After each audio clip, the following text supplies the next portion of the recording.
UFC event.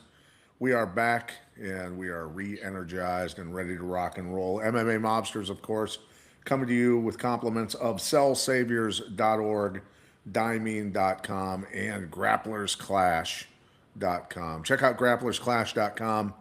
If you're a grappler, jump on there. There's a promo code that you can use as well to get in there for free. Try it for 6 months for free.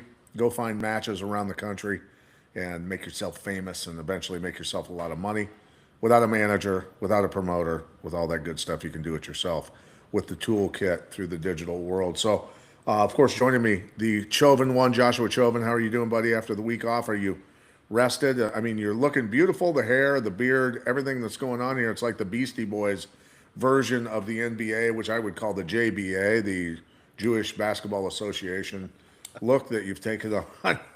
It's pretty good, buddy. It's pretty good. Shalom, Pat Militech. Yes, we are here. You are where you are. I am where I am, and we are I'm ready quite to impressed. I'm talk some impressed with MMA. what You you've know done. what, Pat? It's really taking a life of its own, and I think it's become sentient. I think it's become self-aware, and it makes its own decisions now. Good. And maybe a few good decisions for you this week coming up Yes, in your sir. betting. Positive vibes. Positive Yes, vibes. yes. I love it. All right, beautiful. All right, so let's talk a little bit about not last week, but the week before. Let's recap the last UFC card, the matchups, how you did, or do we want to just do MVP since it's more recent? You want to talk about MVP a little Well, bit? I think I'll probably yeah. I think people want to probably mostly hear about the MVP card. I guess I'll Sure. quickly say shout out to Arnold Allen. He dispatched the young and hungry Melquizel Costa, and it was similar to maybe Strickland dispatching Fluffy Hernandez a few months ago. Aljamain Sterling dispatching Yusuf Zalal. The pioneer Hall of Famer that you are, you got to have some appreciation for these veterans that the fans and the fighters and the odds makers start to disrespect a bit and be like, thinking Arnold Allen's about done. I'm thinking Aljamain Sterling's about done, and then they come back, defeat the unprospected, show the old Lions got a little bit left. What do you think about that? No, I think it's great. I think that, as long as the body hasn't fallen apart and you can rejuvenate yourself and build your, because when you build them, it's always that race to accumulate and dial in the endurance, the strength, and accumulate the technique and the timing and the transitions and all these things that go together before your body falls apart. I mean, that's really the race in a sport, not a contact sport, but an impact sport that MMA is. The body goes through quite a bit, so it's all about getting to the peak of the mountain before the blizzard hits and takes the body out, right? Well said. Well said. So, And I all right, guess yeah. yeah, go Go ahead. ahead, go ahead. Um, Yeah, and like you said, that's about it for UFC. I think most people want to hear about this MVP MMA card because it was on Netflix. It's got the Jake Paul, Ariel Helwani, etc. train behind it, and I'll give my thoughts quickly, and then I'd like to hear your thoughts, Pat Militech. I would say it was a success. I mean, people will say anything, but I would say, yeah, you put on an event on Netflix, you got a bunch of people to watch, and you convince some big names to join. With the monopoly the UFC has created, it isn't super easy to just build an MMA promotion out of scratch. We're going to talk about that with Coker here in a little bit. So hats off to them to doing that. I have two words to describe the first ever MVP MMA card. One is promising. The other one is underwhelming. I mean, you look at the main event. Um, Robelis Despaigne smashed Junior Dos Santos in about 2 minutes. That fight was not competitive at all. This French kid that they got from KSW, shout out KSW. I think they're a top 5 MMA promotion. So they had a sure. prospect who the UFC had not signed yet, and I'm sure MVP offered him more money. He looked great, but he was also facing a guy who was nowhere in his league. And then you had Ngannou absolutely destroy Felipe Lins. You had Nate Diaz get destroyed by, oh my goodness, why?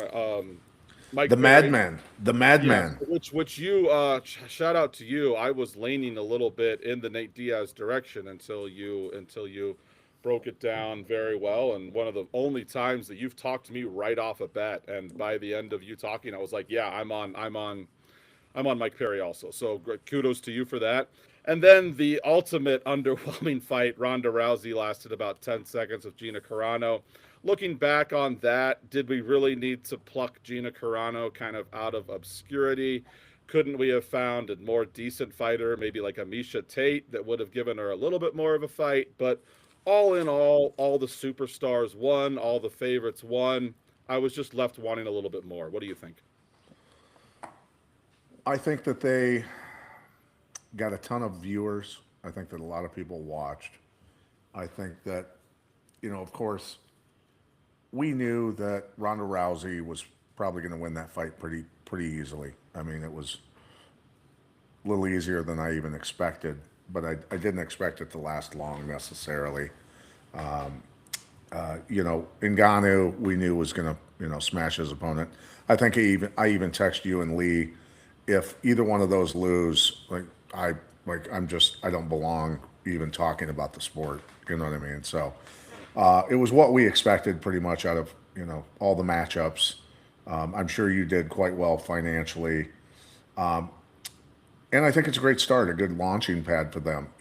If they plan on doing more, so good for them. And I would like to see more. I would like to see more competitive matchups. I would like to see them build young stars, things like that. But it's going to be tough. Here's the thing. And I want to interweave the news of Scott Coker coming back, putting the band back together. He's an incredible promoter. I worked with him. I didn't work for him, but I worked with him when I was at Showtime Sports calling fights. And when Strikeforce was, of course, the focus of MMA broadcast there. Since then, Showtime Sports technically no longer exists. That has gone away, and it's unfortunate because that was a platform that did very well when quality athletic events were on and things like that. But Coker put together Strikeforce. It was incredible. It had incredible heavyweight division, 170, 185ers, even 155ers, who went on to do well. When it got absorbed by the UFC, all those guys did really well in the UFC, won titles, did a lot of great things. So when I look at MVP, or I look at now Coker making a comeback, I sit there and I have to feather the throttle a little bit and think, are they doing this just to sell out to the UFC ultimately? Because that's what generally always ends up happening with all these different organizations. So I don't jump on the bandwagon. I just sit back and go, I hope they do well. But ultimately, are they just going to sell out to the behemoth of the UFC and everybody's going to go, oh shit, it happened again? You know what I mean? So I just don't get overly excited about any of that stuff. But Coker's a quality guy. He's an incredible promoter, knows how to find talent. But again, sorry for talking so long and running on here, but who's going to find the talent to be in these organizations and find the stars that are out there? They're out there, but the UFC's bringing fighters in with 4 fights. They want to own the athletes from cradle to grave. Yes. And that's, I think, is a disservice ultimately to the sport, because I think that fighters need to go through the process of actually getting the right to enter, that high level worldwide broadcast level, instead of coming in at 4-0 or whatever, and suddenly they're thrust into being seen by everybody on the planet. It just doesn't make sense, right? They don't do that. They never did that with pro boxing. They don't do that with the NFL. They don't, any of that shit. So it doesn't make sense unless you want to own lock, stock, and barrel the sport from beginning to end. Yeah. Yeah, I think that's kind of what you're saying, is that's what the Bellators and the PFLs used to be, were feeder systems into the UFC, and then the UFC, with their billions and billions, decided that they could just cut the feeder systems out and, like you said, get a kid who's 4-2 and lock him into a very affordable contract, and if he's good, he can build his way up. And it'll be interesting to see how the MMA landscape looks 3 years from now, 5 years from now, because I think it could go a multitude of ways. And We'll see. We'll see how Netflix MMA does. Obviously, the Netflix machine is one of the only things that can rival the UFC machine as far as money goes. And I agree with Coker. In a world where MMA promoters often do some very shady, some very selfish, and even criminal things, Scott Coker has kept his head above the water and has seemed to be a man of character, a man of respect, a man who will certainly treat the fighters fairly, will treat other people fairly. And I think if you believe in karma or whatever, I think karma is somewhat rewarding him with another shot to build a promotion. And I think we know one thing: it won't fail miserably. Could it be around for a few years and then sell out? Maybe, but I think he's going to have some success, and I'm excited to see what he puts together. Yeah, and I'm talking about developmental level fighters, like in Caged Aggression, which are regional organizations, things like that. When you're pulling fighters with a record of 4-0, that you've already dipped into the Caged Aggressions, that are regional promotions, not bigger ones like PFL and these other ones. You're going way down the list for talent to get athletes at that level. So it just, then you end up with people fighting in smaller regional events, with Daisy Duke gene cutoffs and marijuana tattoos on their foreheads and shit like that. It can get pretty bad if you think about it. It's it's a circus. I think that's, and how do you feel about that? Because I know that the old Pride days with the walkouts, and I like the theatrics. I like the circus. Now we don't want to get fighters hurt, like with the karate combat situation where we had two fighters who had no business fighting each other. But there's going to be a bit of a circus element, but you got to protect the fighters too, both physically and financially.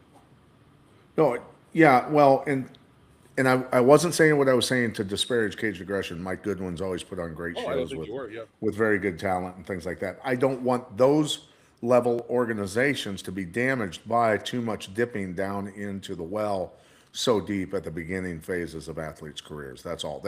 The kids haven't really earned the right to be on TV. They just haven't.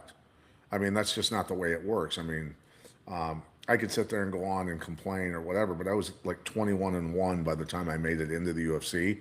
Hmm. Why shouldn't they have to get, a certain number of fights into the teens at least, to make it to that level? I mean, the proving grounds are made of like daisy fields and shit anymore. You know what I mean? Yeah. I hear you. So, all right, enough complaining out of me. Uh, Other news: Covington released from the UFC or retiring. I can't make out which exactly happened, but I can say this: that he towed the line for Donald Trump so much, wearing his MAGA hat everywhere and going off, and his theatrics and everything else. And then they didn't put him on the White House card, which he desperately, wanted to be, and really rallied for that constantly. Didn't get on the White House card, and all of a sudden he's retiring, and the UFC released him, or whatever transpired. It was, yeah, you got kicked to the curb, brother. Yeah, and I think, like most things these days, it comes down to money. Colby Covington did not look good 2 fights ago against Leon Edwards. Leon Edwards beat him up pretty bad in that title shot. And then Joaquin Buckley beat him up very bad about a year later. And Colby Covington has not fought since then in the past year and a half. And I think it was the situation of Colby has a long history of asking the UFC for a lot of money and holding out until they give him what he wants, and then he puts on a show and he gets a lot of eyeballs and he talks a lot of trash and usually fights his tail off. He's what you want out of a fighter. He's going to use his mouth to sell the fight, and then he's going to deliver with his fists and his knees and his when he gets in there. But age catches up to all of us. He's not the same Colby Covington that he was, not even close. And I imagine he just asked for more money than the UFC wanted him to give him. And also keep in mind, this isn't the Colby Covington show. It never would have been. We have two massive title fights on this card. Alex Pereira is moving up to heavyweight now, collecting UFC belts like they're Infinity Stones. That's your big fight against Cyril Gahn. I think probably he's already a top 10 fighter ever. And Ilia Topuria gets Justin Gaethje. That's an incredible fight. Covington would have wanted to be the star. He was never going to be the star. They just wanted someone for Bo Nickel to beat up, and Kyle Dawkins feels that role fine for, I imagine, a lot less money. Does that sound about right? Yeah, no, you're spot on. So, all right, moving on. Conor McGregor and Woo! Max Holloway signed. Apparently, Conor, is he actually coming back? I mean, let's be honest here. This has been, you know, Charlie Brown going to kick the football, Yes, yes. the rug getting pulled out, the football being pulled out of the way numerous times. Is this honestly? Are there odds right now? Could you please look the odds that Oh, the I fight's looked. actually going to happen? You Oh, looked? to happen. I thought you meant the odds. The odds are about minus 400 for Max Holloway, which I think is low. If anything, I think that Max absolutely walks all over him. I actually like that Max got, we call it wrestle fucked by Charles Oliveira in his last fight, where he just got held down and couldn't do Yeah, much. Connor's not going to do that to him, but it's his hype has kind of fallen off since losing his BMF belt. And so now he gets Connor, and Connor seems to have this thing where he thinks if he beat you once, he just kind of owns you forever. That was his thinking with Poirier. Oh, I scorched this guy in about 2 minutes 12 years ago. I'll have no issues. And Poirier then showed him not once, but twice that you do not right. own me. Evolution happens, age happens, stuff like that. So I think that's kind of what he thinks of Max. I beat Max a very long time ago, all the way back in 2013. I'll still get him. I don't think that'll be the case. I think Max is in far better form. Max will be younger. And let's be completely honest, for the past 5 years, Max has been fighting, and for the past 5 years, Connor's been doing cocaine and throwing strippers off of cruise ships. So I think one one is conducive to winning the fight. One is not, Pat Militech. Yeah, there's no odds apparently. Lee looked for us. There's no odds on whether the fight's even going to happen, but I'd like to see those because I'm going to take the does not happen Yeah. bet. I really, I'm leaning that way, and you are correct on. No, Connor renting cruise ships, literally renting yachts and throwing parties, and yes, throwing strippers off of those boats. Yeah, he's had quite a ride the past 5 years after making roughly $100 million in this fight against Mayweather. And I can tell you this: that if I did a big fight and I made $100 million, which I tried to do, I tried to fight Roy Jones Jr. Roy Jones and I were in talks for quite a while, and then Winky Wright and I were going to fight after Roy got beat in Australia, got knocked out in Australia. Plans changed, but if I made $100 million, I wouldn't be spending it on yachts and hookers. I'd be on a ranch in Montana and say goodbye. I'm done. I've fought enough. This is the pinnacle. We're good, right? We're good. That's enough. So, but anyway, to each their own. And Connor's got roughly, $750,000 left of the $100 million. Yeah. Right. You sure? So now he's got to come back and fight, His which account, yeah. increases the odds of the fight actually happening. And I All just right. want to talk to you real quick before we move on, Pat. I mean, from a Hall of Famer, from the inaugural 170 champion, how do you think that Connor's mindset is? He probably still has enough money for multiple lifetimes. Do you think that he No, and craves? I was totally joking Oh, I about know the you were. amount I of know money you were. left. But Yeah. no, but that goes into my question. Enough money for multiple lifetimes. Is it the attention that he craves? Is it the respect that he craves? Is it the action that he craves? Is it all of the above? Why do you think Connor is getting back in the octagon? Well, I mean, the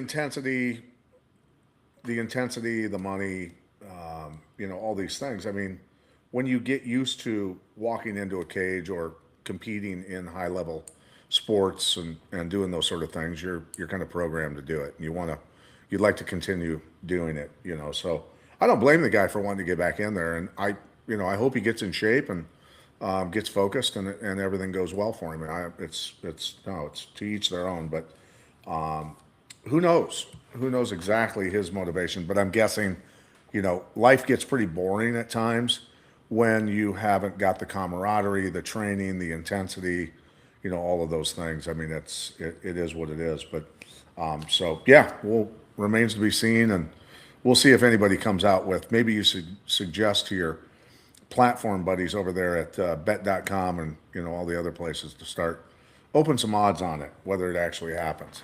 Tell you what, Pat, I will tickle your fancy here. If I were a sports book, I would set the line of at least does this fight happen on the date that it's supposed to, which I believe is mid July. I would set the odds at fight happens at minus 200, and I would say fight doesn't happen at plus 150. I think the UFC was embarrassed by the Michael Chandler fight nonsense falling out. I think they rescheduled that 3 or 4 times and then finally said, F it, we're done. I don't think they want to get embarrassed like that again. I think they'll have momentum after the White House card. They want to keep that momentum going. I don't think they would have booked this fight unless they had at least somewhat of a handshake deal from Conor saying, you promise you're going to show up. So I think it happens, but will I be shocked if he pulls out once again? Nope. Right. Okay. Yeah, I won't be surprised either. All right, let's move on with this week's card. UFC Fight Night. Loma Luke Bunmi against Jacqueline Amarim. Both have had several fights in the UFC. Both have done respectfully. They've performed pretty well. Have similar records overall. I won't get into some of the other details I've got here. I just want to listen to kind of how you break this down, because I see this being kind of potentially a toss-up level fight. Toss-up is a very good word for this, Pat Miletich. We have a little pow underdog move to favorite action. I love that. Now, I like it more when it's male fighters doing that, because nothing sexist. The math tells us that when a male fighter moves from an underdog status and smart money moves him to favorite status, that's something to pay very close attention to. But for women, it certainly matters too, just not as a high of a hit rate. So Jacqueline opened up at plus 108 on FanDuel. She's minus 126 now, and I think that ties along with what you're talking about. Loma Loon Bukme is very steady. She's very calculated. She's very measured. What she lacks in athletic talent, she makes up for in discipline. She's rarely out of position. She has very high cage IQ, but she's not that explosive, can finish you out of nowhere kind of fighter. She's more a steady plodding, which honestly in these female divisions can win you a lot of fights. It won Carla Esparza UFC belt. Just be slow, steady, and well balanced. So it's not a bad thing. And so I think that Jacqueline Amorim just has more potential here.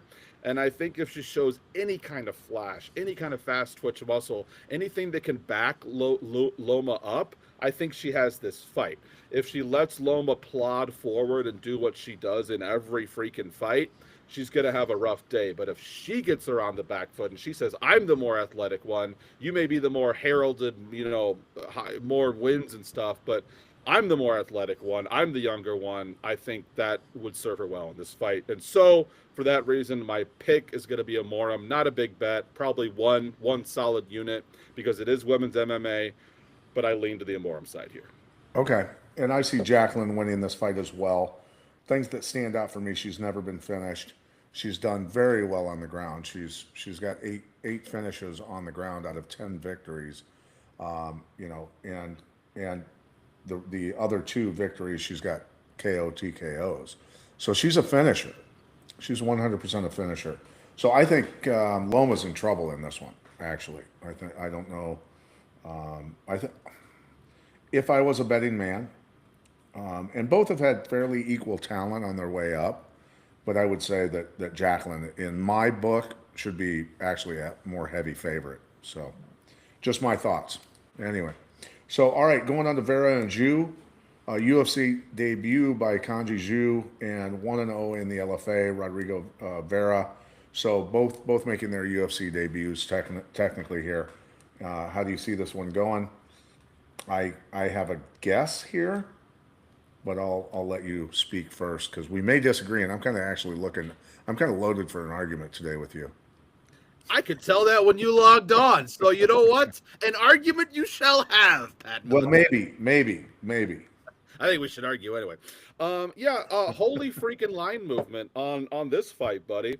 Zhu Kanji, the betters love the hometown kid. I mean, they are fighting over in Asia, Macau, China, I believe. You know, I love some big time line movement. How do you feel about opening up at minus 160 for Rodrigo Vera? He's now down to minus 110, and the fight is a natural pick 'em. Minus 110 on both sides. You know what that tells me? They may be the exact same odds, but Zhu Kanji is the way, way, way better value for the exact same price because every professional sports bettor and their grandmother is taking Zhu, and I wouldn't be surprised. We're podcasting on a Friday afternoon. These fights start tomorrow morning. Remember that, bright and early in China.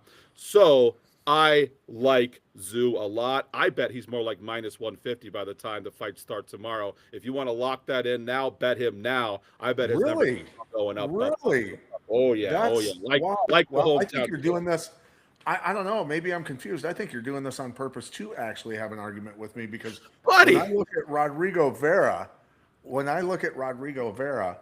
21-1, 8-0 in the KO, TKO area, 3-0, never been finished, 10-1 in decisions, and has a 12-fight run, victory run going. And I looked at the records pretty closely on this, but Kanji has lower quality opponents by far. Rodrigo Vera has really pretty solid. He's had a solid schedule to get to this point.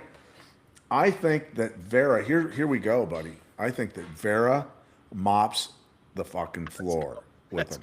I think Vera mops the floor. What do you think about that?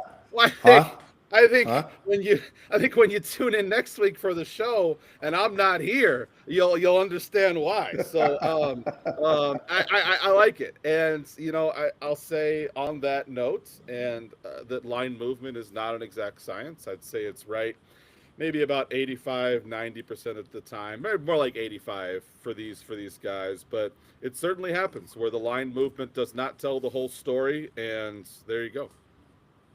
Line movement is a representation of how lemmings follow each other off a cliff, Joshua Chobin. That's how it happens. That's how it happens. It's free.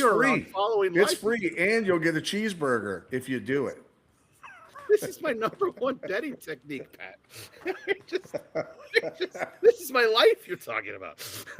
Okay, yeah, that's good. That's good. But Pat and I joke, but he does make a fantastic point. Every time Pat asks me to break down a fight, I will almost always mention line movement, but I'll mention several other things. So it's watching. Tape study is very important. Like Pat talked about, looking at strength of schedule, how they match up against each other. All of that is very important. It's way more than just line movement, although I do have a ton of respect for line movement. I will say that. Yeah, no, and most of the time it absolutely proves out. So I'm not doubting that at all. Okay, moving on to Zhang against good old Angela Hill. Angela Hill's been fighting for an awful long time. Interesting matchup. Hill has like 30 fights, almost 30 fights in the UFC. She has been around for a long time. Zhang is 10-1 in ONE FC. So I'm quite interested to hear how you break this fight down. I want to get it from you. I'm leaning one way, but we'll listen to you first because you're the expert. Yeah, obviously Angela Hill, one of the better known names on this card. She is a veteran in every aspect. I believe she might have the record for at least her division of UFC fights, if not more UFC fights than any woman. So good for her.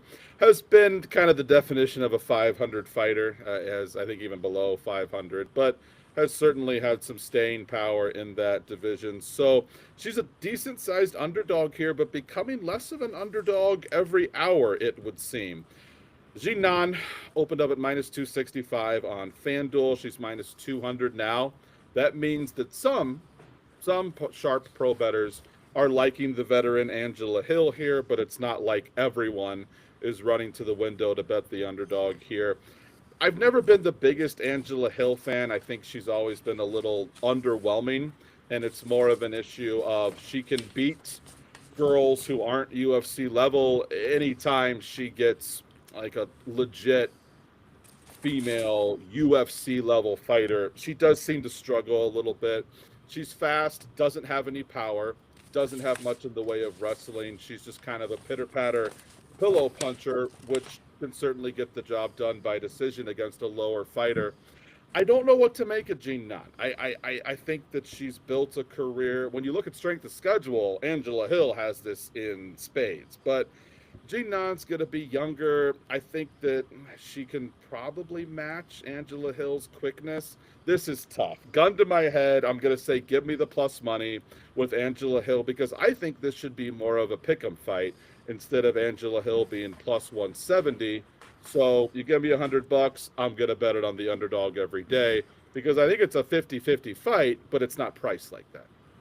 Interesting. Okay, well, when I'm looking at it, Hill, yeah, just pretty much everything you said. She's got decent power, although not a high knockout ratio for anyone. But they're 115 pounds, right? So it's not like, they're not going to pack a punch. It's just that's That's just the a way Joanna it is. Jędrzejczyk, but I hear you. Most of them don't. Right. Yeah. So, but Jingyang is 10-1 in ONE FC. I mean, there were not a ton of slouches in that organization. I mean, they actually had quality talent in that organization. She's 19-2, 10-0 in the KO TKO, 1-1 submissions, 8-1 with decisions. So she can go the distance, no problem, and does quite well actually in decisions. And she's 6-0 in her last 6 fights.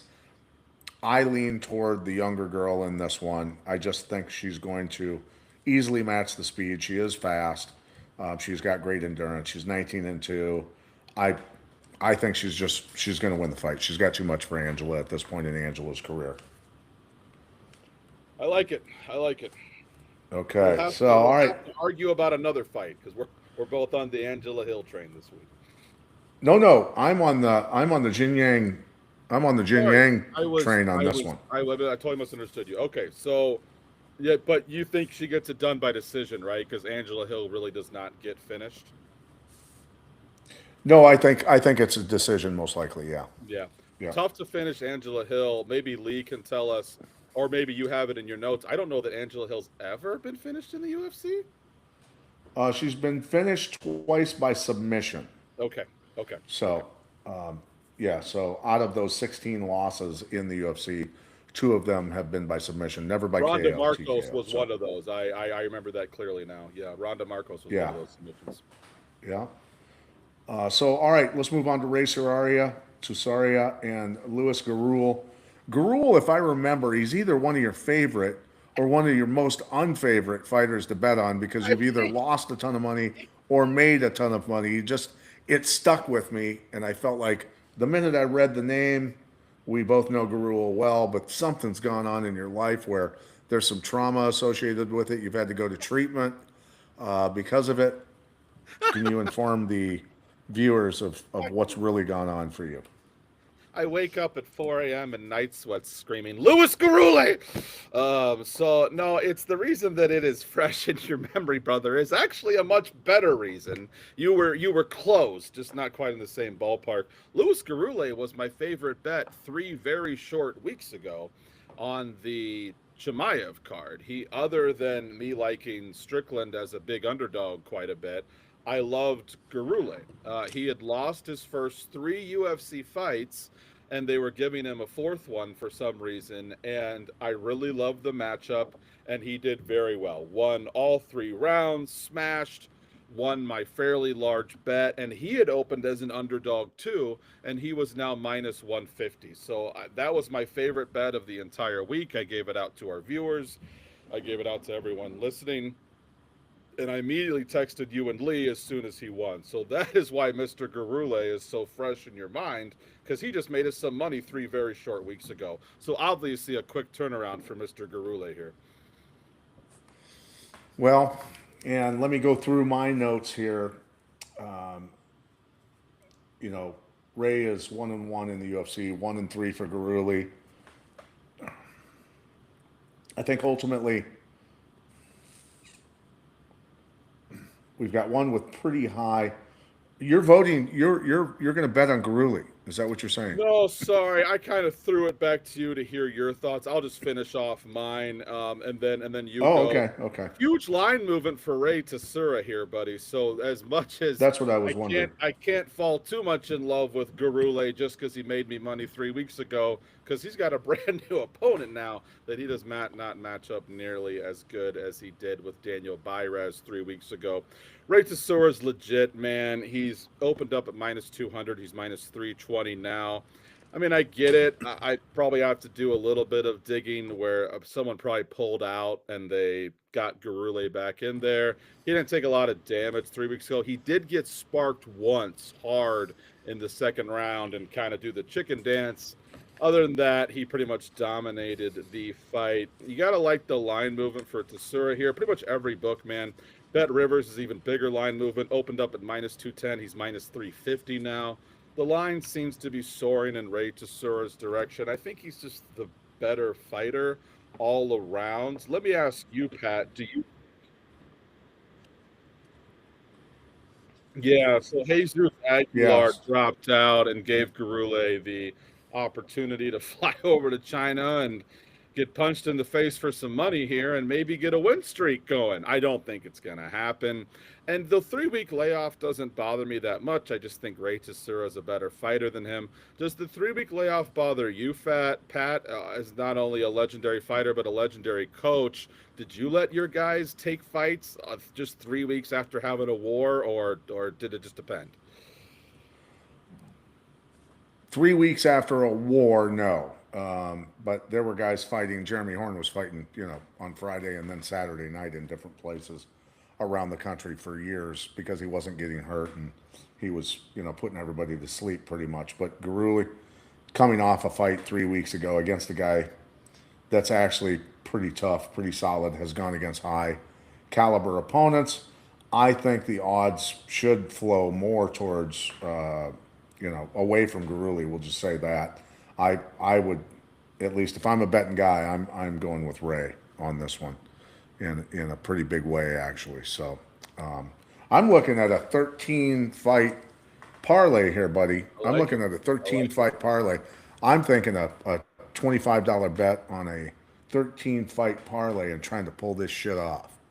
Well, you know what, Pat? And I know that we like to plan on this show, and it's good. I'm going to throw out the idea that at the end of the show, you, me, and Lee each pick our favorite bet, and we do an MMA Mobsters 3 leg parlay. Each of our favorite bets, that's the parlay. How do we feel about that?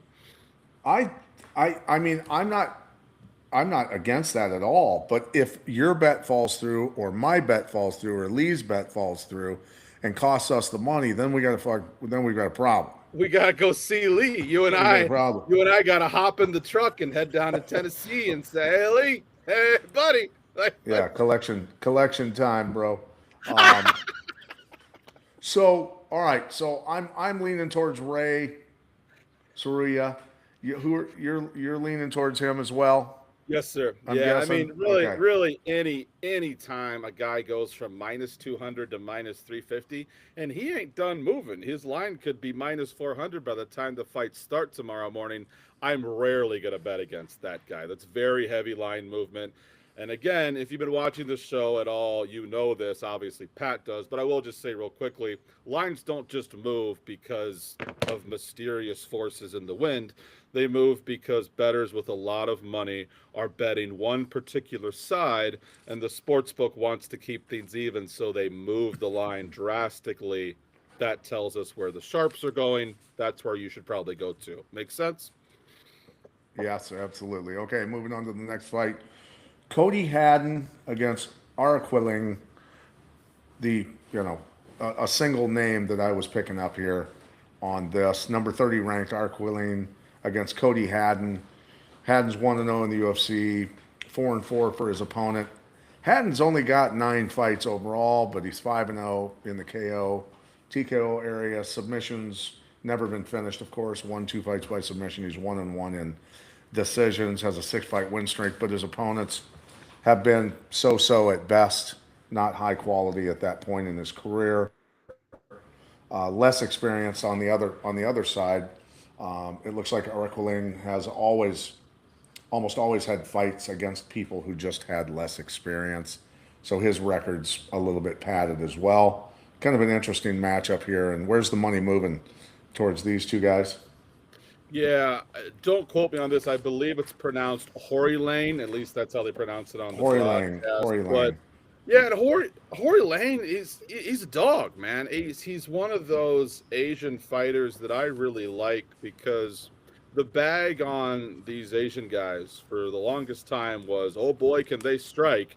They can throw 5 punches before you throw one, but they don't wrestle so good. China, Japan have wrestling programs, but not the pedigree of like a Russia and the United States. So that's where they would often run into trouble. We've got this new breed of Asian fighters who can wrestle now, man, and Hory Lane is one of them. And he's well-rounded, which you don't often see coming from this part of the world. And I like him. Unfortunately, the bettors do not like him so much. They like Cody Haddon quite a bit. Cody Haddon opened up at minus 320 on Caesar Sportsbook. He's minus 370 now. Kind of went the other way on FanDuel, opened up at minus 390. Now he's minus 350. So he's kind of moved 40 points in either direction. I like Cody Haddon here, but Hory Lane won't be a walk in the park for any fighter in this division. So I look for this to be a close fight, and I will have Cody Haddon pulling it off. I just don't want to bet a lot of money because I don't think it'll be a blowout. And anytime you think a guy wins, but it's going to be a tough road, don't bet him heavily. So this is kind of the rule. And I'm leaning slightly towards Hory Lane, just with the massive volume of fights. It's really hard for me to bet on a guy with only 9 fights. I don't know. I'm just leaning a little bit towards Hory Lane. It's a toss up to me. I mean, the numbers to me don't necessarily make a massive amount of sense. It's not like Hory Lane has done awful. He's 3-2 in his last 5 fights. Yeah, he's lost some fights, but against some pretty tough guys later in the the career path here. So so the best on Cody Haddon's record. So that heavy movement of 370, 375 negative favorite stuff, I don't know. It's almost worth betting on Hory Lane at that point. If I'm a bettor, right? When you're doing the math, if you're looking to make money, you that's who you would bet on, right? Exactly. And whenever you say that the odds should be more of a pick'em and it's a massive mismatch on the odds, I perk up and pay attention because you're often right on those things. That's what you said when Bobby Green was fighting Daniel Zellhuber. Zellhuber was like minus 500. You're like, this fight should be a pick'em. Sure enough, Bobby Green smashed him. Jim Miller fighting Jared Gordon a few weeks ago. Jared Gordon's a minus 400 favorite. You're like, these lines should be way closer. Jared Gordon submits him. So you have a track record of hitting on those. And I just want to point out that there isn't massive movement for Hory Lane. He's moved 30 points this way on a book, 30 points this way on another book. So bettors are torn on this fight. So if you believe this fight should be a 50-50 fight, you got to love the plus 250 price tag for a Hory Lane. Oh, sorry, closer to plus 300 price tag for a Hory Lane. That's quadruple your money, buddy. That's turned $10 into about $39. Yeah, why not? Okay, all right. So, just an observation I was making. All right, moving on to Meng Ding, 0-1 in the Pretender Series, 1-1 in ONE FC, and then Jose Enrique, 0-1 in the Contender Series. 8-1 overall against 35-9. I mean, huge gap again in people's records, number of fights here. Tear it up, buddy. Hey, Pat. Yeah. Hey, Pat, I have a question. Yeah. Didn't you used to have to win your Contender Series fight to get into the UFC? Well, I'm a little perplexed and a little confused, I guess. What? not only one of the guys, but both of the guys lost their only Contender Series fight. And Dana White says, "Come on down. You want to fight for 10-10? Come on down. Join the UFC." So Yeah. I mean, They have a pulse and can fog a mirror, bro. So there you ain't go. that the truth? Yeah. So Ming Dane. The line's moving in his direction. He opened up at -114. He's -127 now. Yeah, both two guys who aren't exactly UFC level. Between the slight movement for Main Dean and him looking a little better on paper, obviously having the home field advantage over here in Macau, China, I'm going to lean him, but it's not a confident pick by any means. All right, I'm going with Ming Deng as well. Let's move on to Luis Felipe Diaz versus Yi Sok Lee. The debut for Yi Sok Lee against Luis Felipe Diaz, who's 1-0 in the UFC, 16-5 overall. What say you, Oracle? Yeah, we got some fun names here, as you can expect, on a Macau, China card. Main Dean opened up. I'm sorry, not Main Dean. We just did Main Dean. Yi Sok Lee. Sok Ali opened up at Sok Lee. plus 135. Now he's plus 145. His opponent, Felipe Diaz, opened up at -160. Now he's -175. Two lesser known guys. Most of this card, besides maybe Angela Hill, is largely unknown fighters up to this point, at least for the average fan. I like Felipe Diaz here. I think he's maybe a little better well-rounded. Maybe can win the fight regardless of where the fight goes. He's going to be my slight lean, but again, not a super confident bet. What's your pick, buddy?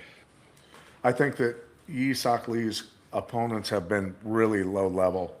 To get to the 8-1, he should be 9-0 given the the road he's had to take.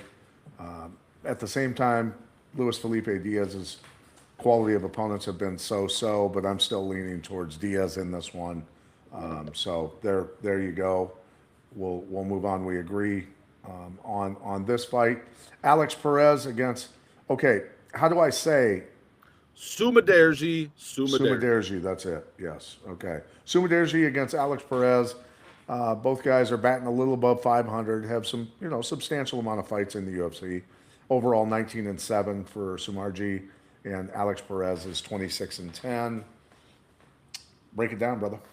I'm going to do it, Pat. I'm going to go against the line movement. And if this doesn't work, I will never go against the line movement ever again. I'm just kidding. I will. But this is one of those rare fights where I guess I don't have the expertise or resume that my Hall of Fame co-host does, but I've been betting significant amounts of money on every UFC fight since about 2020, and then betting before that, but really started taking it seriously about the past 6 years. So I have a basic knowledge, or pretty good knowledge, of all these fighters. I think Alex Perez wins here, man. Line movement be damned. And the line movement I'm talking about is Perez opened up at about -150. He's down to about -126 now. The line is kind of creeping in the direction of Sumaderji. That's not going to scare me away. Alex Perez just looked absolutely fantastic, putting a whooping on Charles Jordan, I believe is his name. It was the only guy to ever knock out Joshua Van. Is a very good fighter in his own right, and Alex Perez absolutely destroyed him. Perez is getting a little bit older, has had some injury issues, seems to be over those. Obviously, I never like going against the line movement, but I got to go with Perez here, even though his line has moved from -150 to -125. In this case, where I rarely go against the line movement, I say, hey, I'm getting better odds. I would have bet Perez at -150. I'm definitely betting him at -120. Here we go. One of the few times I disagree with line movement. Okay. All right. Sumaderji, if it's going to get done, it's going to get done standing up because he's been finished 6 times on the ground, only gotten 1 submission himself. So the odds of him finishing Perez on the ground is just not likely. It's just not. And at the same time, Perez batting just above 500 in terms of win-losses in submissions. he's been on the ground a lot more, has a lot more experience there. So that's where I lean towards him. It's kind of a tough pick for me, but I I kind of have to go with Samerji on this. I just have to go with him. I don't have to, but I'm torn, bro. I'm torn. This is, yeah. I catch myself. You second guess yourself. It's like first Yeah. sight, Yeah. first sight picture is the best picture, Yeah. and but then you look again and you're like, what's the wind tracking at? What's my distance again? Yeah. All that sort of stuff that you start second guessing. Samerji's literally terrible on the ground, but Perez batting 500 on the ground doesn't, it doesn't lean massive. Dude, I want to beat my head on the table right now. Let me ask you this, Pat, because this is one of my favorite parts of the show.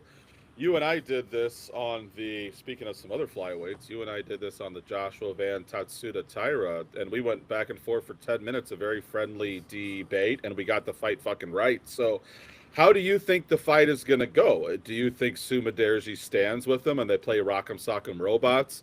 Do I you think that's what I think. I'm leaning that way, and that's why I would lean towards Samerji. Because That's both are capable wrestlers, but does it even need to go there?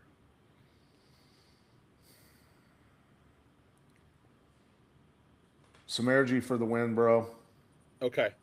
If it goes to the ground, it's going the other way. So yeah. But Who do you think is more think- likely to initiate the grappling? Who do you think wants to stand more? Perez is going to try and get this fight to the ground. Okay. Perez is definitely going to try and get this fight to the ground because Samerji's got 13 KOs and has been finished 0 times by KO, TKO. So it comes down to defense, offensive wrestling and defensive wrestling, right? That's the tough part. So anybody out there that feels that Samerji is going to get taken down pretty easily by Perez, I don't know. Anyway, all right, I'm going to lean a little bit towards Samerji on this one. Man, this is really putting in question my 13 fight parlay, bro. I know. What's the max you recommend for parlays to people out there that are actually doing this, putting money down? What's the max number of fights you would do on a parlay? I'm guessing just a hunch, probably not 13. Not 13. Well, it depends on how much money you're putting down. If it's money you ever want to see again, then I would rarely go more than 4 or 5. There's nothing wrong with doing a $10 10-leg parlay, but don't expect to ever see that money again. So if I'm actually looking for a return on my investment, 4 is probably the highest I would go. Okay. All right. So everybody pay attention out there and bet responsibly, or you can be like me and just not bet and enjoy the fights. And I really doesn't enjoyed cost you. that. And I really, obviously, we can't do that on every fighter. This show would be 6.5 hours, but I do enjoy when Pat really thinks on a fight, and I really think on a fight, and we get into it. So Pat's lean is Sumo Derji. My lean is Alex Perez. I think it's a 50-50 fight and can go either way. So All right, there you go. All right, moving on to Jake Matthews, Carlston Harris. Jake Matthews with a lot more experience within the UFC overall. It's not like Harris doesn't have, a good amount of fights. He's got 26 overall fights. But what say you, buddy? couple of veterans here. Jake Matthews gets the obligatory. They try to usually put a couple Australians on the Asia cards because those two countries are so close together. A lot of the same comings and goings. Jake Matthews is solid. Never really attained to the status of title challenger that a lot of people thought that he would, but he's been a very good gatekeeper, UFC veteran. Certainly hasn't had a bad career. The odds like him here. He opened up at minus 330. He's up to minus 405. I think the odds would be even better if, in I believe his last fight or second to last fight, then some very strange things happened. He had Neil Magny choked out. The ref kind of flubbed it there in the first round. The fight should have been over. Neil Magny was out, and they just kind of pulled him back up and let him continue fighting. And as often happens when mistakes are made, they avalanche, and Neil Magny ends up submitting Jake Matthews even though Jake Matthews won the entire fight. It's like, because of course that happens. So it happens. But Jake Matthews, you get to buy his stock a little low because he lost a fight that was just really ripped out of his hands from poor refereeing. So Jake Matthews opened up at minus 300. His line moved to probably more where it should have been at minus 400. I like Jake Matthews here. Him and Ray Tesura are going to be my big bets on this card. Well, not huge, but they're going to be my bigger bets on this card and my more confident bets. Okay, yeah, and I lean towards Jake Matthews as well. I did not know the odds, but I was leaning that way anyway. So I'm glad that you agree for many of the things you mentioned. All right, Kai Asakura against Cameron Smotherman. Smotherman 1-2 in the UFC, and Asakura 0-2. Asakura looking for his first win in the octagon. Not great competition for Smotherman from my perspective, but experienced competition against Asakura, during his road. And I'm interested to hear what the odds are, if there's been movement on this, and kind of what your pick is. There has been some movement, Pat, and I think the issue is that Kai Asakura, for all of his accolades, seemed to maybe not really earn it. He was given a UFC title shot, his first fight ever in the UFC, when there were much more deserving fighters like Joshua Van, for instance, and others, Manel Kopp and others, and got absolutely smashed by Pantoja. And it's like, okay, Pantoja beats everyone. He's possibly the greatest flyweight of all time. We'll give you good old Tim Elliott. You'll beat Tim Elliott easily, right? Nope. Tim Elliott touched him up standing, took him down, rubbed that otter beard in his face, and tapped out Asakura in the second round. And now we're like, whoa, does this kid even belong in the UFC? Yeah, he looked okay in ONE FC, but he didn't even go undefeated in ONE FC. He lost several fights to good fighters, and I'm just starting to think that maybe Asakura isn't cut out for this. So I have some interest in Smotherman, just like I had some interest in Tim Elliott at very similar odds in this fight. So, and I think some other bettors do too, and the line movement tells that story. Kai Asakura opened up at minus 305. He's more like minus 260 now. So not huge line movement, but it is moving in the way of Smotherman. I think you put any name in this spot, and bettors are going to want to fade Kai Asakura because in his 2 UFC outings just hasn't looked great. It doesn't look like he belongs. And so I have a little bit of interest in Smotherman, but I think at some point the real Kai Asakura has to stand up, knock someone out, do what he's shown he can do. I just don't know. I'm going to lean Cameron Smotherman here because I have to, but it's not a big bet. What do you think? I just think Smotherman's competition has been not so great, and Asakura has faced definitely tougher competition. He's also gone through Ryzen at 13-3 in Ryzen. Ryzen has quality fighters over there. They really do. And that's some of the things that are making me lean towards Asakura in this fight. Although he's, coming up in weight in this fight as well, which is, something that I have to weigh on this. But I'm just going to lean a little bit toward Asakura.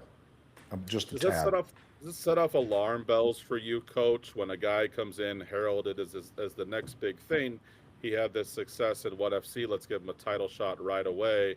He gets smashed in the title shot. Tim Elliott ragdolls him, and then he's like, welp, maybe I'm not a 125er. Maybe I'm a 135er. Well, maybe you're just not UFC level. So does that concern you at all, the whole – because that's kind of like admitting defeat, right? 2 fights in, okay, I'm going to hop up a weight class. Well, I just know that there's been people who have cut weight for so long, and it's beaten them up so severely that they're like, I have to make the change.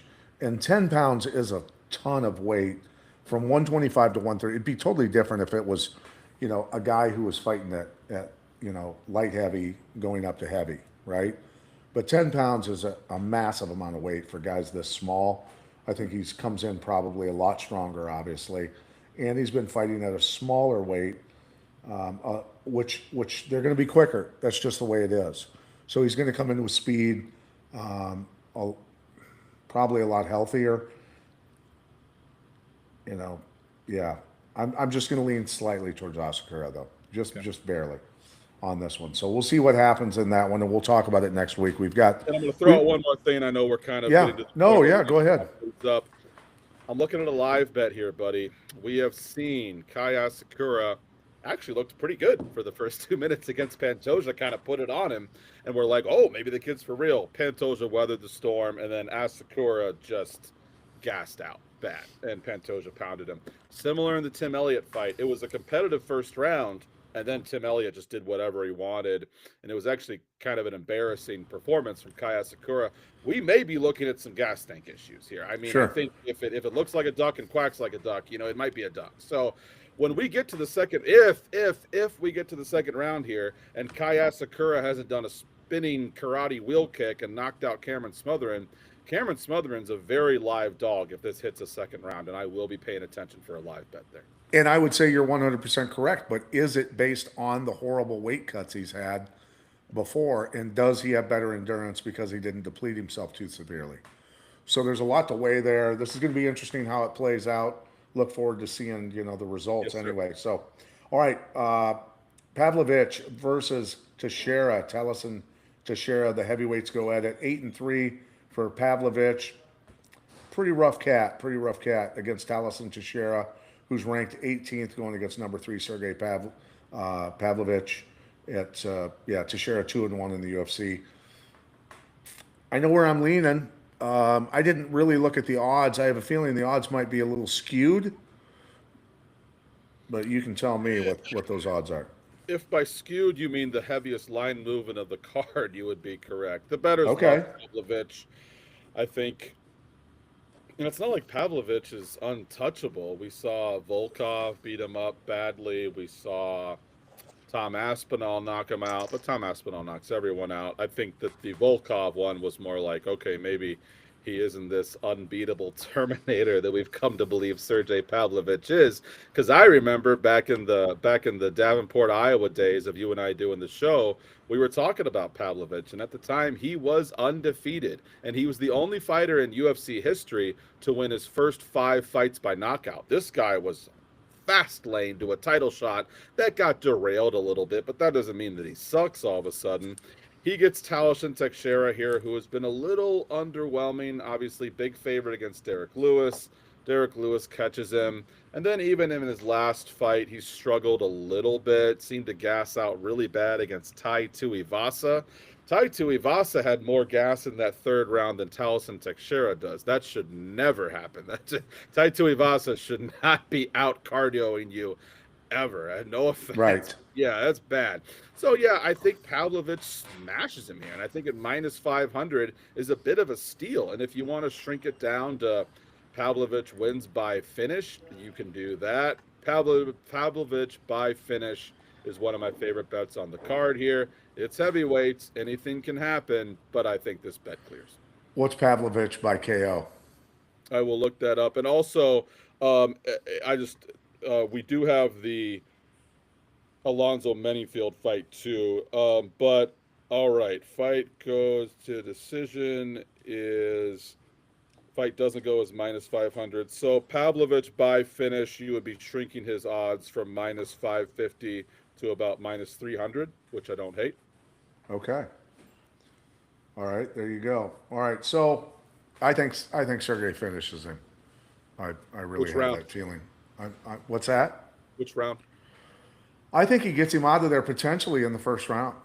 I like it. I think second latest, but I think Pavlovich puts it on him here and scorches him. So there you go. That's my pick there.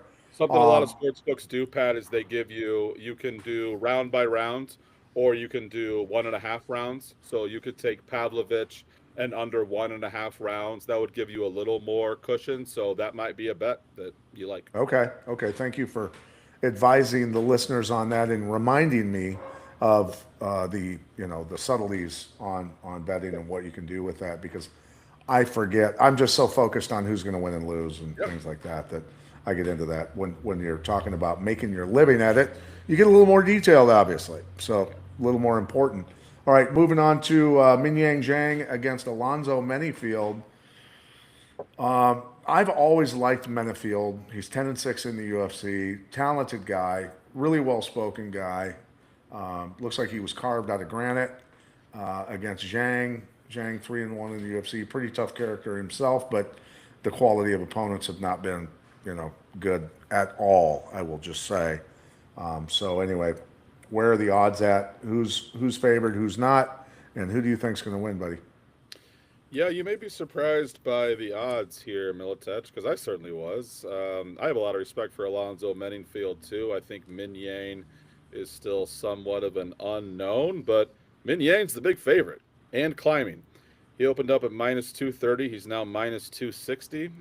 When I saw these odds a few days ago when they were released, I thought this would be going in the other direction. I thought bettors would be saying, holy smokes, I'm getting a deal of a lifetime on Alonzo Menningfield. That's not the case. They're not steaming Min Yang, but they are taking the Min Yang side. I don't know, man. I want to pick Menningfield, but I'm gonna lean Min Yang barely. When the Alex Perez fight, I really believe in Alex Perez in that fight. I don't believe in Menningfield here, but I do think the odds are a little disrespectful. I don't know. Maybe there's something going on we don't know about, but for him to be such a big favorite, I don't really get it. Your intuition should be like screaming in your ear right now, right? Oh, is this? I mean, that tendency to, and I understand why, you move with the line, quite often, not always, as you've mentioned. But on this one, I just look at the numbers, and I don't know. I'm seeing Menafield. I'm seeing Menafield win this fight. And again, Zhang's opponents have been straight garbage. I mean, straight garbage.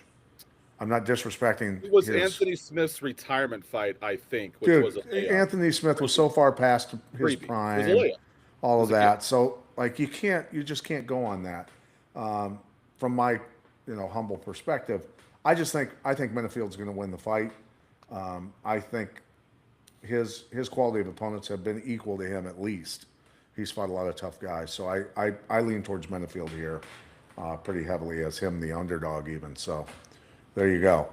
I think maybe the only thing to think about Menningfield would be he is getting old. Min Yang has the age advantage here, and these big bricked up, muscly guys. I look at Yoel Romero and stuff like that. Eventually, you're going to slow down a bit. You're always going to be tough, but yeah, these big bricked up gladiators, age does not seem to treat them the best. So that would be maybe some. Okay. Yeah. No. I mean, look. Logic. We're both trying to be logical here. This is not an emotional thing for us.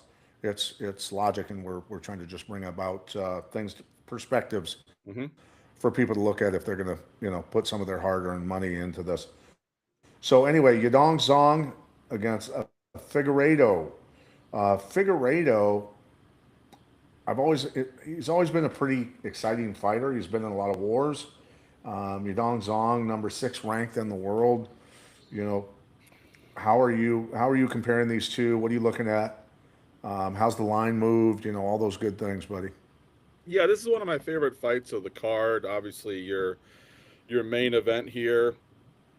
China's own Son Yadong fighting in his backyard against Davison Figueiredo, who I don't know what we're doing with Davison Figueiredo here. Obviously, had a very fun, maybe a 10 fight streak there where he was the champion at 135, had that great rivalry with Brandon Moreno, and then moved up in weight. And at 135, he's just kind of been a bit of a punching bag gatekeeper for these top flight guys. Corey Sandhagen was all over him. Peter Yan was all over him. And then most recently, Umar Nurmagomedov was all over him. So what Davison does in these fights is he's very durable. He doesn't usually get finished, and he'll kind of get beat up for the entire fight, and kind of he's kind of like the 135 Derek Lewis.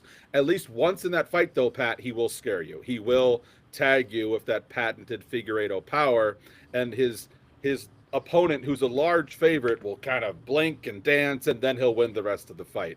So at least he makes it interesting, but he's he's there to lose, and Son Yadon's there to win, and that's reflected by the odds. Son opened up at about minus 400. He's been steamed out to minus 600. I'm all over Son Yadon here. No disrespect to Davison, but his whole run at 135 has largely been marked by they gave him a few guys that were below his level in Montel Jackson and Dan Ige. But anytime they give him a top 5 guy, he's going to get beat. So barring a miracle, Son Yadon will roll here. I'm more interested in fight goes to decision because, like I said, Davison is very tough. Son Yadon, ton of power, very talented, but he goes to decision a lot. So at minus 110, I can get fight goes the distance. It is 5 rounds, but I am very tempted by that fight goes to decision line. As far as Son Yadon at minus 650, throw them in your parlays, throw them in your girlfriend's parlays, throw them in your wife's parlays, do whatever. Son Yadon might be the most confident bet of the entire card. And fight goes to decision at double your money is very, very, very juicy. How about that? Wow, you just threw down the gauntlet, bro. That's the gauntlet. Flip it. I mean, both guys are 9-2 in the KO, TKO area. Figueiredo's certainly got more accolades on the ground, although at the same time, Song Yadong has not been finished on the ground. He's 3-0 in that category, 10-6 overall on decision win-loss record. Song Yadong's 3-2 in his last 5, 2-3 for Davis and Figueiredo. Both have obviously had solid competition. I mean, with some heavy underdog numbers on Figueiredo, I mean, there's a chance. There's a chance. There's a chance. But you're do that again real quick. Shake your head like that No violently. chance. No your chance. hair. I just wanted to watch your hair move. That's all. But but I do agree with your song. I lean a little bit, but he's not top 5. He's number 6. Close that could enough. be the jinx, bro. That There could you be go. the I like jinx. it. I like He's it. number 6. But anyway, so all right, I'll lean Song Yadong by decision on this. And anybody out there who wants to pick a winner in the main event, pick who wins, the manner they win, the round they win in. And if you are correct, you win some cell saviors and some Diamine clothing. So be the Nostradamus of MMA, and you can win some free stuff from Cell Saviors and Diamine. And then let's go to some questions real quick here, Josh. Here's a question for you both. If you have time, if you could schedule an ultimate super fight, fighters in their prime from any era, who would you like to see? For instance, GSP and versus Hoist Gracie. Well, we saw that Matt Hughes versus Hoist Gracie, and we saw what happened with that one. But they were not in their primes, and I don't think it would have mattered, to be honest with you. Matt was just too physical for him. But do you have any matchups from eras that you'd like to see? Yeah, when I look at guys who I think would transcend any era, I think of, not to be a homer, but I think of the MFS guys. I think guys like Pat Miletich, Robbie Lawler, Jens Pulver would have a ton of success today, and I think that their styles and everything would be right in line with what MMA is today, which is a balanced approach to the game and being excellent in everything. And yeah, I would love to see Matt Hughes fight the champion at his weight class today, which I guess would be the 170 champion currently is Strickland. So let's get Matt Hughes. No, Strickland's 185. Strickland's 185. Goodness, right? I am off it today. The 170 champion is, do not tell me it is Islam. So give me Matt Hughes. Islam, I want prime Matt Hughes. I want prime Matt Hughes. Islam Makhachev is not going to go out and just Makhachev ragdoll Matt today. Hughes in wrestling. So, yeah, that's interesting. And I'll take Fedor Emelianenko against any modern-day heavyweight that's currently in the UFC. All right, Any final of them, question. any of them. Sharon, who has been a big fan, she's been liking all our stuff on TikTok Thank you, and Sharon. Instagram. Thank you, Sharon. Pat, as a UFC legendary coach, do you ever want to go back to training fighters? Would I ever go back to training fighters? That would have to be a situation probably with like a giant sponsorship and, you know, some substantial amounts of, yeah, I enjoyed it. I did it to the best of my abilities and I lived for it and burnt the candle at both ends as a coach. And so for me, I expended massive amounts of energy in that venture, and we had a lot of success and had a lot of fun. Would I do it again? That would take some prompting and some egging on with probably some pretty serious numbers, to be honest with you, because I enjoy my life right now a great deal. Even though I don't make massive amounts of money, I really enjoy what I do, and so yeah, it would have to be massive amounts of money to get me to go back. All right, so everybody out there, subscribe, like, and share MMA Mobsters on all platforms and YouTube as well. So please join us there. So Josh, closing out real quick before we go. Yeah, I'll just close it out with this. I really enjoyed the Islam Makhachev Matt Hughes thing. In closing, give me your prediction. Does it go the distance, or does Matt Hughes finish Islam? I think Matt's too physical for him, to be honest with you. I think he and Frank Frank Shamrock will be middleweight champion. No, he would not. No, he would not. So I love Frank, but no, he's not going to go out and beat Sean Strickland. That's not Like, gonna share, happen. and subscribe. We love you guys. Yep. All right. Adios, guys.